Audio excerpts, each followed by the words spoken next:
고난과 어려움이 우리에게 만남을 새롭게 하는 경우들이 많습니다. 왜냐하면 고난 자체가 우리의 환경을 바꾸고 또 관계를 바꾸기도 하지요. 고난 자체가 환경이 바뀌는 현상이기도 하지만 그 고난 때문에 우리 스스로가 결정하거나 혹은 우리 스스로가 만들어내는 환경도 고난을 시작으로 해서 바뀌게 되는 경우들이 많다는 이야기입니다. 관계도 말할 수 없죠. 우리가 힘들어졌더니 어려워졌더니 그런 줄 몰랐다. 어떻게 나한테 그럴 수 있냐. 이런 배신감도 있지만 이 사람이 나한테 이런 사람이었나. 이렇게 감사하고 또 이런 놀라운 주에 이런 사람을 내가 진작 함께하고 있었네. 몰랐네 싶은 경우들도 많이 있게 됩니다. 진정한 사랑은 고난 중에 표현되고 또 드러나는 경우들도 많이 있어요.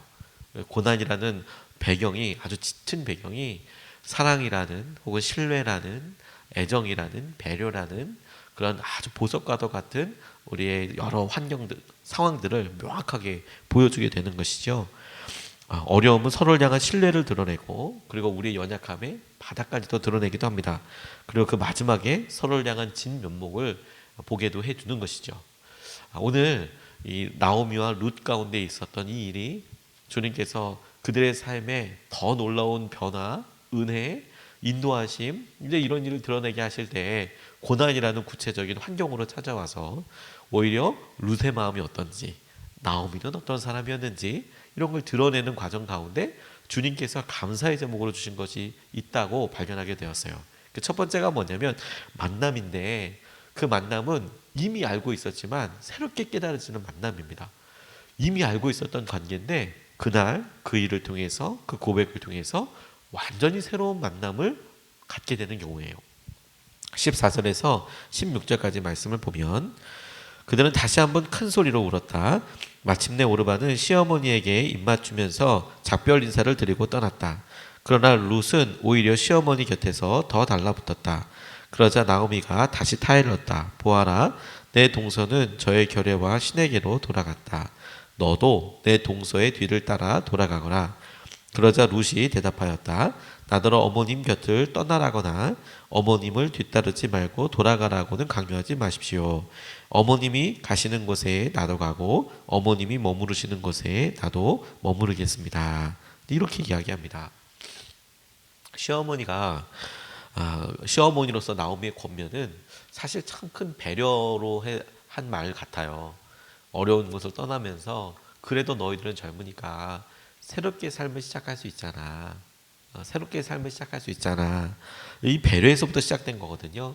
자신의 처지 역시 두 며느리와 별반 다를 게 없기 때문에 너희들은 새로운 삶을 시작해봐라. 이렇게 최선의 마음으로 표현한 겁니다.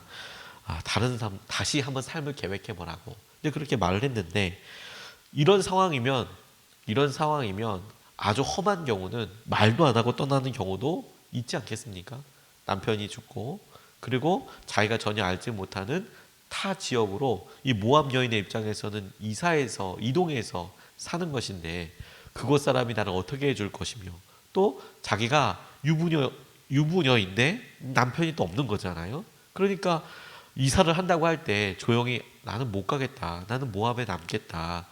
혹은 그렇게 얘기하지도 않고 야만 도주를 해도 누가 뒤에서 어떻게 그럴 수가 있냐 라고 얘기하기도 좀 그냥 그런 상황이 있었겠구나. 그냥 어려웠겠네.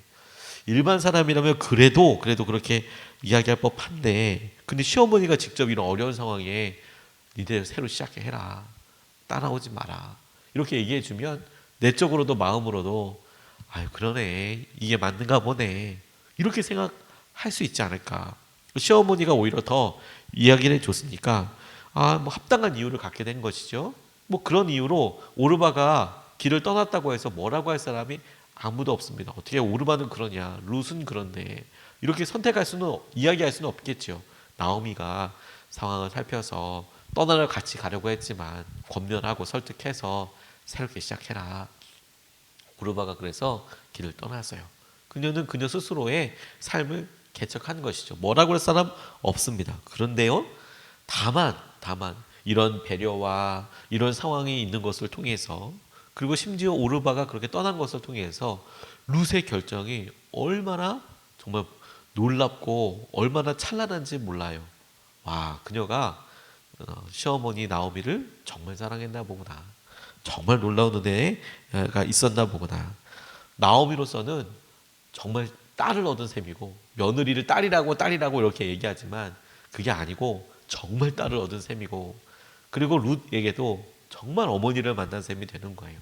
그들이 10년 동안이나 10년 가까운 생활을 같이 살았지만, 그래서 계속 공개하고 그렇게 따뜻한 마음으로 분명히 살았을 것 같지만, 그런데 이 고백을 통해서 전과 후가 완전히 달라지는 거예요. 단순히 며느리가 아니라 나의 딸. 나중에 나오미가 며느리를 설명할 때도 거의 딸이라는 표현으로 이제 계속 딸 같은 며느리, 딸이라고 이야기합니다. 저는 그 말이 그냥 하는 말이 아니라고 싶어요. 이렇게 마음을 다하여서 내가 함께 하겠다고 이야기하는 며느리를 어떻게 며느리라고 생각하겠어요? 딸이죠, 딸. 이국종 교수님이 전에 글을 쭉 쓰신 책을 보다가 감동 깊게 남아있는 부분이 있습니다. 이분이 외상센터를 이렇게 일하면서 참 되게 힘들고 어려운 시기를 살았는데, 무엇보다도 힘든 건 뭐냐면 같이 일할 사람이 없었대요. 같이 일할 사람이 없으면 어떤 일이 되냐면 자기 혼자서 계속 밤새도록 거기에 있어야 되는 거예요. 자기를 도와주고 자기가 믿을 수 있을 만한 사람, 책임감이 있고 실력이 있는 사람이 있으면 자기도 로테이션에 들어가서 누굴 맡기고 좀 쉰다거나 혹은 뭐 공부를 한다거나 이렇게 할 수 있는데, 이건 사람들이 몰려오면 의상이니까 급하잖아요. 몇 분 안에 혹은 정해진 시간 안에 뭔가를 하지 못하면 바로 죽게 되니까 완전 초긴장 상태로 1년 365일 내내 이렇게 있는 거죠. 근데 그동안에 전혀 없었던 것은 아니래요. 지원자들이 있긴 있어도 이렇게 만나봤을 때 아유, 그냥 다른 과 가라고, 이거 힘드니까. 얼굴 이렇게 봤을 때 혹은 인터뷰를 해봤을 때 이 사람이 이거 잘 외상센터가 뭔지 모르고 온다거나 그냥 사람들이 조금 이야기하니까 아, 이 뜨는 곳인가 이렇게 잘못 생각하고 오는 사람들을 보면 이건 정말 험지다, 진짜 힘들다, 그냥 웬만하면 다른 과 가라, 그렇게 얘기했다는 거예요. 들어와서 괜히 서로 얼굴 붉기보다 힘들면 서로 어려우니까 좋은 과 그냥 가라고 그렇게 얘기하곤 했답니다. 그래도 마음에는 내심 계속 새로운 사람이 왔으면 좋겠다는 생각을 한 거죠. 그런데 자기가 잘 알고 있는 어느 교수님이 임상 강사 한 명을 추천하더래요. 이 사람 정말 괜찮으니까 한번 해봐라. 당시에 이분은 육군 군의관이었대요. 군의관이어서 군대에서 있겠지만 자기랑 함께 밑에서 배우면서 일하고 싶다고 그렇게 이야기하니까 만났대요. 만났는데 목소리는 참 크지도 않은데 눈빛도 선하고 그리고 태도도 너무 정중하고, 이제 그러니까 마음에는 들었는데 너무 힘들다고, 당신 이제 군대 제대하고 대학 병원에 들어가든지 혹은 뭐 당신 계획이 있을 텐데 이거 진짜 험지라고, 오면 손에서 피가 떠날 날이 없다고, 웬만하면 다른 거 해도 된다고 그렇게 이야기하던데, 두서없는 말들을 이제 막 끝냈는데 얼마간의 침묵이 끝나고 이 묵묵히 듣고만 있던 그 사람이 이렇게 얘기했대요. 교수님, 저는 그리스도의 가르침에 어긋나지 않는 삶을 살기를 바랍니다. 그거면 됩니다. 욕심 없습니다. 큰 욕심 없습니다. 이렇게 이야기하더라는 거예요. 이국정 교수가 정말 의외라고 생각했대요. 여기 얼마나 힘든지 오지 말라고, 괜찮다고, 너 그냥 군대 제대하고 의사니까 의사로서의 길을 그냥 가면 된다고, 괜찮다고, 가라고. 그리고 그렇게 나는 그리스도의 가르침에 어긋나는 없이 살고 싶다. 그러니까 한참 얘기하다가 자기도 너무 놀라고 예상 밖의 말이었대요. 자기는 자기 입에 부끄럽지 않게 하고 싶을 뿐 자기가 하는 일에 뭐 소명이나 사명이나 이런 단어를 대입해 보지 못했대요. 이국정 교수가 그냥 나는 내가 맡겨진 일이니까 열심히 해야지 이런 생각을 했는데 사명이나 소명이라는 생각을 해보진 않았대요. 그런데 이분 때문에 딱 보니까 내가 무엇보다 월급을 주는 곳이 병원이지, 그러니까 내가 일하지 이렇게 생각했는데 하나님의 존재는 멀게 느껴졌는데 이 사람은 그리스도적인 삶이 이 외상 외과에만 있는 게 아닌데도 이 교수님, 이 자기 이제 정경원이라는 의사분인데 이렇게 얘기하는 것 때문에 너무 자기 되게 충격받았다는 거예요, 이국정 교수가. 그리고 그 온전한 심지에 감동받고요. 야, 그래서 더 설득했대요. 이 사지에 드리고 싶지 않아서. 자네 그런 마음이면, 선생님 그런 마음이면 다른 좋은 과를 가라. 거듭 설득했대요. 다시 가라. 그랬더니 이 정경원 의사의 답이 하나였대요. 저는 외성외과 수련을 하면서 마치고 난 뒤 직장에 대한 보장이나 윤택할 삶을 바라는 건 아닙니다. 어디에서든 사람을 살리는 외과 의사로 살아가는데 필요한 심도 있는 수련을 받기를 바랍니다. 뭐 이렇게 이야기를 하더라는 거예요. 그래서 같이 동력하게 되었고, 몇 년 전에 이국정 교수가 아주대학교를 떠나게 됐을 때 그 외상센터를 맡았던 교수님이 정용원 교수예요. 어렵고 힘들 때, 정말 힘들어서 아무도 찾지 못하고 육체적으로 힘들고 알아주지 않을 때, 나는 주님 때문에 이 일을 해요. 나는 이 일이 내게 중요하다고 생각해요. 그 만남을 서로 알아보게 하는 것이죠. 가만히 보면 우리 주위에도 주님께서 이렇게 만나게 하신 분이 저는 많겠다는 생각을 했어요. 고난과 어려움을 통해서 새롭게 만나게 하고, 그런 만남을 통해서 고백을 서로 알게 하고, 주님이 이런 만남을 만나게 해주셨구나. 아, 이런 귀한 만남이 있구나. 이런 하나님께서 하시는 일이 이미 많다는 생각을 했어요. 저 개척 과정 가운데 이런 거 정말 많이 느꼈습니다.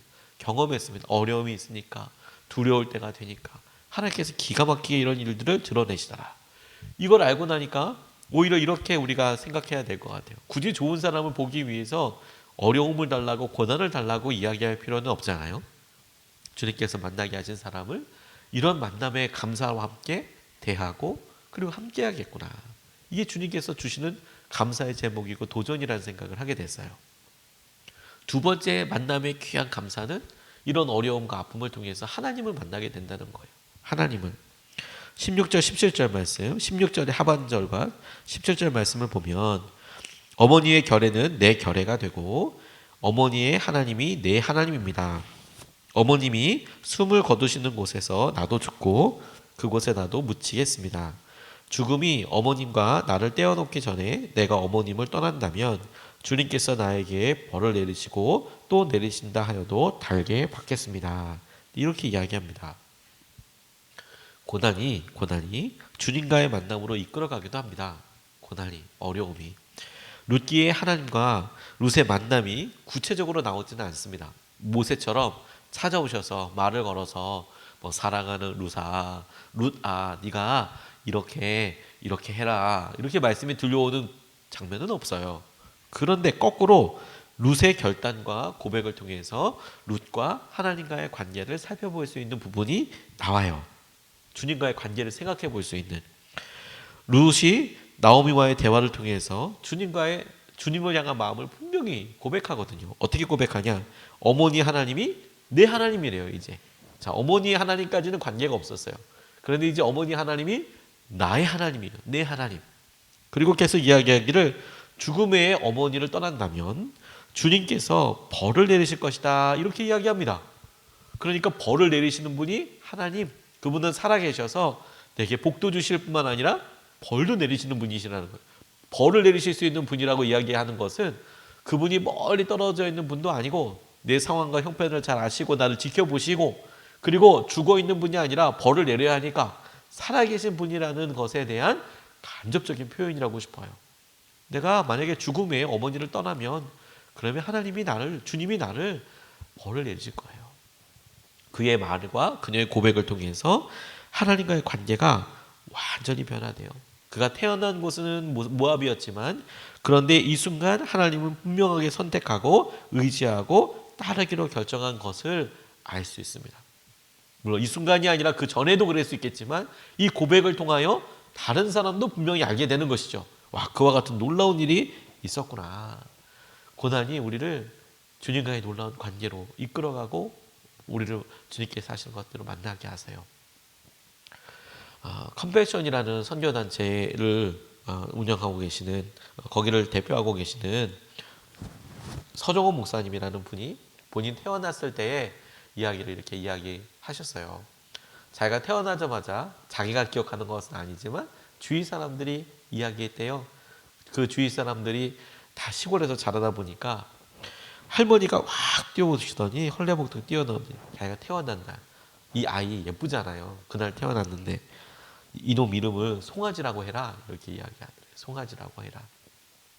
여러분들 기억하실지 모르겠지만 예전에는 아이가 귀한 자손 아이가 태어나면 예전에 미신은 이 귀한 거 알고 데려간다고 생각해서 그래서 그 이름을 어렸을 때 이름을 진짜 그야말로 막 불렀어요. 개똥이 뭐 송아지 뭐 이런 식으로 막 불렀습니다. 하나도 귀한 애 아니라고 이렇게 해야 이렇게 귀신이 얘 안 들어간다고 막 그렇게 했어요. 개똥이라고 부르고 뭐 아무튼 뭐 이런 뭐 희한한 이름을 막 그냥 막 줬어요. 강아지한테나 강아지를 그렇게 부르는 거예요. 송아지라고 해라. 멀쩡한 애한테 송아지라고 하라니 이게 말이 안 되죠. 그만큼 귀한 아들이 태어났다는 거예요.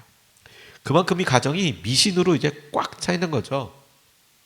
왜냐면 바로 얼마 전에 넷째로 태어난 손자가 세상을 떠났기 때문에 할머니는 이놈마저 세상을 떠나면 안 된다 이런 생각이 들었기 때문에 송아지라고 하나 했대요. 송아지. 자꾸 이제 어린애가 죽으니까 송아지라고 얘기했는데 그래도 뭐 개똥이 소똥이 돼지보다는 좀 낫게 들리지만 참 그래도 참 쉽지는 않죠. 그렇죠? 근데 이 할머니뿐만 아니라 이 새 아이를 일찍 어머니도 어쩌면 이 아이도 또 일찍 죽을지도 모른다는 생각이 들어서 그냥 그렇게 이야기를 하고 이름을 짓고 절에 그렇게 열심히 다녔대요. 절에 열심히 다니고 이 아이는 좀 살려달라고 이렇게 열심히 하고 그리고 어렸을 때 자기 몸에 온 몸에 아무튼 포인트마다 부적이 그렇게 넘쳐나대요.